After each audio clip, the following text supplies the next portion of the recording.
সাহস না থাকলে রাজনীতি করা যায় না। আমি যখন জজ ছিলাম, জজ অ্যাসোসিয়েশনের মহাসচিব হয়েছি, মাননীয় প্রধানমন্ত্রীকে আমি প্রধান অতিথি হিসাবে তাকে নিয়ে এসেছি। সেখানে তিনি আমার কথা শুনেছেন। হয়তো আমার কথা শুনে তিনি বুঝছেন যে সে আমাদের ফ্যাটার্নিটির লোক, সে হয়তো নিশ্চয়ই ছাত্রলীগ করত। আমি যখন বঙ্গবন্ধুকে উপস্থাপন করেছি, স্বাধীনতার যুদ্ধকে উপস্থাপন করেছি আমার বক্তৃতায় জজদের সম্মুখে, তখন উনি আমাকে জিজ্ঞেস করেছিলেন, তুমি কি আপনি কি রাজনীতি করতেন? আমি বললাম, জি মাননীয় প্রধানমন্ত্রী, আমি ছাত্রলীগ করতাম। তখন তিনি একটি নাম উচ্চারণ করে আমাকে বলছিলেন, সে তোমার সিনিয়র? আমি তখন বললাম, মাননীয় প্রধানমন্ত্রী, সে আমার 10 বছরের জুনিয়র। উনি যাকে সিনিয়র লিডার মনে করতেন, তারও আমি 10 বছরের সিনিয়র। এটা শুনে উনি অনেকটা আমার প্রতি তার দয়ার সাগর হাত বাড়িয়ে দিলেন। গত 3 মাস ধরে মাননীয় প্রধানমন্ত্রীকে সালাম করতে গেলে উনি আমার সালাম নিতেন না। তা আমি দেখতাম যে ওনার চরণের ধুলো আমি পাই না। আমার মিশ্র প্রতিক্রিয়া হচ্ছিল যে উনি কেন আমার সালাম নেন না, না থাক বলে।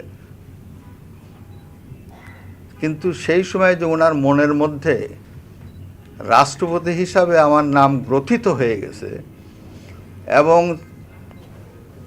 সেজন্যই যে উনি আমার সালাম নেওয়াটা বিব্রতকর মনে করতেন, এটা তো পরে বুঝলাম। আগে তো বুঝতাম উনি আমার পর বিরক্ত।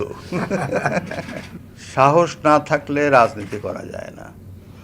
সাহসিকতার সঙ্গে পদ্মা সেতু ফেস করেছি আমি একা। আমার 2জন কমিশনার, একজন চেয়ারম্যান সাহেব হঠাৎ করে মাম হয়ে গেলেন, আর কথা বলেন না। কথা বলতে হয় আমাকে।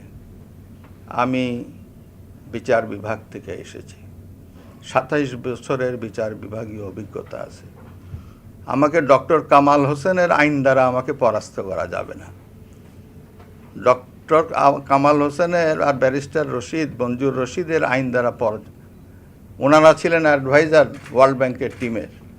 ওনারা জানেন কোম্পানি অ্যাক্ট, ওনারা জানেন লেবার ল, ওনারা জানেন কনস্টিটিউশনাল ল। ওনারা কি পেনাল কোড জানেন? ওনারা কি সিআরপিসি জানেন? পেনাল কোড সিআরপিসি যে জানে, সে এই পদ্মা সেতুতে দুর্নীতিতে ষড়যন্ত্র হয়েছে দুর্নীতি করার জন্য, এইটা তারাই শুধু বুঝতে পারবে, অন্যরা বুঝতে পারবে না। সেইটা বোঝার ক্ষমতা আমার ছিল, এবং আই ফেসড ইট। সর্বোপরি সরকারের মধ্যে ছায়া সরকার, একজন সিনিয়র মিনিস্টার প্রয়াত, আমি তাকে দেশপ্রেমিক বলি, ভাষা সৈনিক বলি।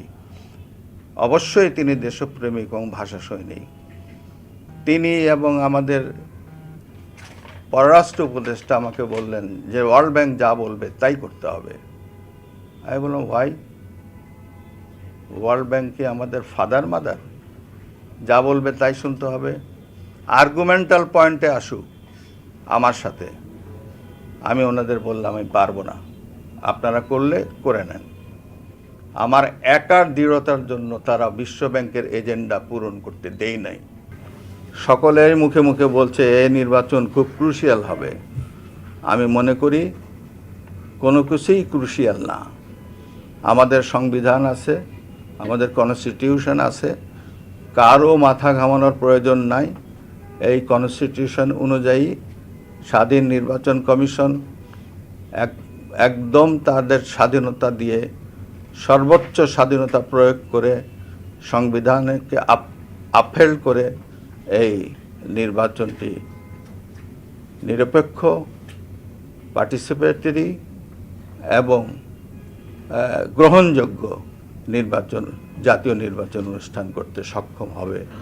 সেখানে রাষ্ট্রপতি হিসাবে আমার যেটুক দায়িত্ব, এই নিরপেক্ষতাকে বজায় রাখার জন্য এবং সমস্ত আইন শৃঙ্খলা পরিস্থিতিকে স্বাভাবিক রাখার বিষয়ে যতটুকু করা যায়, একজন সুপ্রিম কমান্ডার, রাষ্ট্রপতি একজন সুপ্রিম কমান্ডার, তিনি আমার মনে হয় আমার যা কিছু করার আমি তা করব।